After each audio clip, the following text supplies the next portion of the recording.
Railway हमेशा से कौतूहल का विषय रहा है हर व्यक्ति के लिए। 10 रुपए का दे रहे नारियल। ट्रेन यात्री हो या फिर स्टूडेंट, हर व्यक्ति के लिए रेलवे एक अपॉर्चुनिटी की तरह है। हमें कहीं भी जाना होता है, हम सबसे पहले दिमाग लगाते हैं रेलवे के ऊपर। क्या रेल यात्रा आपने की है? आपको महसूस होता है कि रेल यात्रा में क्या क्या चीजें हैं, क्या क्या अवसर है?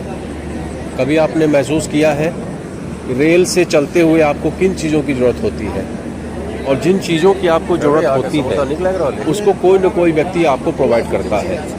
वो चाहे टीटी का जॉब हो, चाहे मेंटेनेंस का काम हो, चाहे लोको पायलट का काम हो, किसी भी तरह का कोई भी काम है उसमें व्यक्ति की आवश्यकता पड़ती है। लेकिन इसके सिवा भी बहुत सारे काम हैं। और क्या काम है? जैसे कि आप देख रहे हैं चाय बेचने वाले, जैसे कि आप देख रहे हैं पानी बेचने वाले, जैसे कि आप देख रहे हैं नारियल का टुकड़ा बेचने वाले, जैसे कि आप देख रहे हैं नमकीन चिप्स बेचने वाले, जैसे कि आप देख रहे हैं जो ये लोडिंग अनलोडिंग वाले जो होते हैं। आजकल ई रिक्शा पे आपने देखा होगा लोडिंग अनलोडिंग का काम चल रहा है। इस टाइप का वर्क भी आज की तारीख में बहुत ज़्यादा चल रहा है। ये भी एक बहुत बड़ा साधन बन गया है आज की तारीख में इनकम करने का। अगर आपका घर रेलवे स्टेशन के आसपास में है तो कहीं भी मुझे नहीं लगता कि आपको बाहर जाने की ज़रूरत है। निसंदेह हर तरह के सर्टिफिकेट्स चाहिए।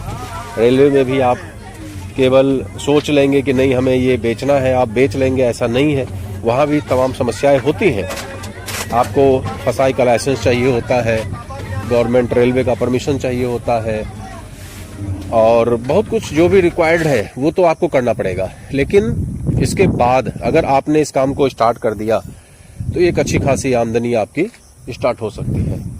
तो इसके लिए थोड़ा सा आपको विचार करना चाहिए, क्योंकि आज की तारीख में रेलवे एक बेस्ट अपॉर्चुनिटी है इनकम करने का हर व्यक्ति के लिए।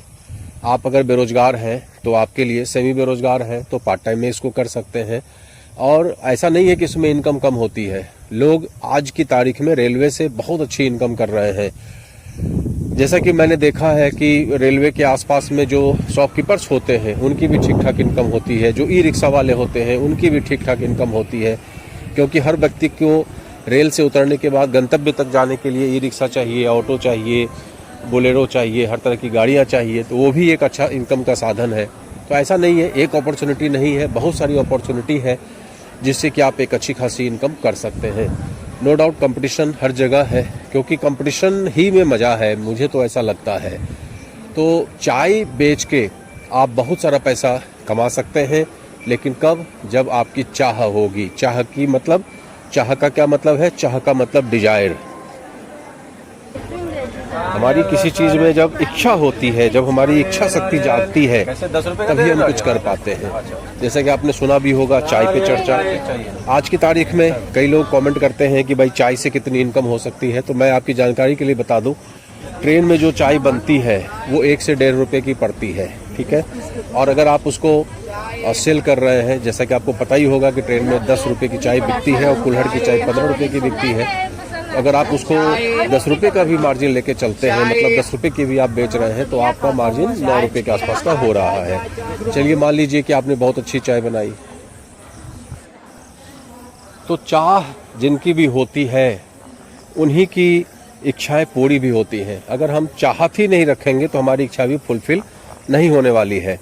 मैंने देखा है, मेरे कई ऐसे मित्र हैं जो रेलवे में लोको पायलट हैं, कई ऐसे मित्र हैं जो उसमें कॉन्ट्रैक्टर बेसिस पे काम कर रहे हैं, कई ऐसे मित्र हैं जो कि बुक स्टॉल वगैरह चलाते हैं। मैंने सबसे बातचीत करके देखा, और मैं तो अक्सर लोगों से चर्चा करके देखता हूं जो जिस काम में लगा हुआ है उस काम में उसके विषय में चर्चा करता हूं कि भाई आप इसमें किस तरीके से काम कर रहे हैं, किस तरह से इनकम कर रहे हैं, क्या आपका प्रोजेक्ट है, किस तरीके से इसमें अन्य लोग भी आ सकते हैं। क्योंकि इस देश में जो बेरोजगारी का आलम है, जो आप देख रहे हैं, हद से ज़्यादा बेरोजगारी है, और आप चाहते हैं कि बेरोजगारी ख़त्म हो जाए, वो कभी ख़त्म नहीं होने वाली। क्योंकि बेरोजगारी नौकरी के द्वारा अगर ख़त्म करने का प्रयास हम आप करेंगे तो वो हमारे हाथ में नहीं है।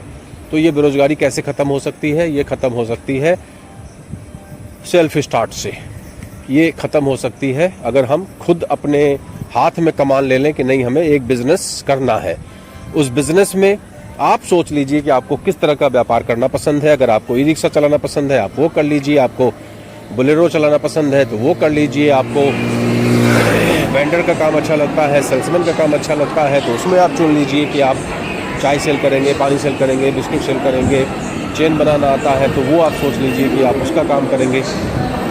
अगर आपको ठेकेदारी करना आता है तो 10 लड़के रख के काम कर लीजिए।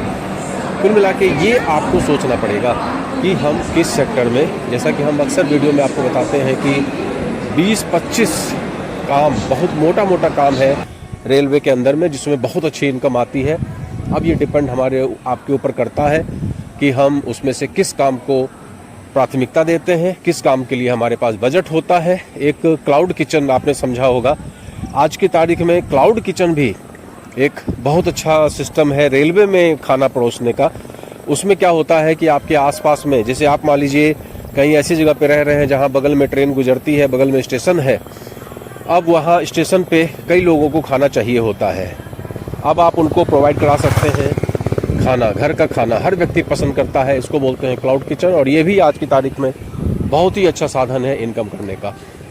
तो जैसा भी आपको सही लगे उस हिसाब से अवसर को पकड़िए, क्योंकि अवसर एक बार जो हाथ में आता है दोबारा हाथ में नहीं आता। कहते हैं कि भगवान 3 बार अवसर देता है और उस 3 बार के बाद अगर हम उसको नहीं पकड़ पाते हैं तो भगवान हमसे रूठ जाता है।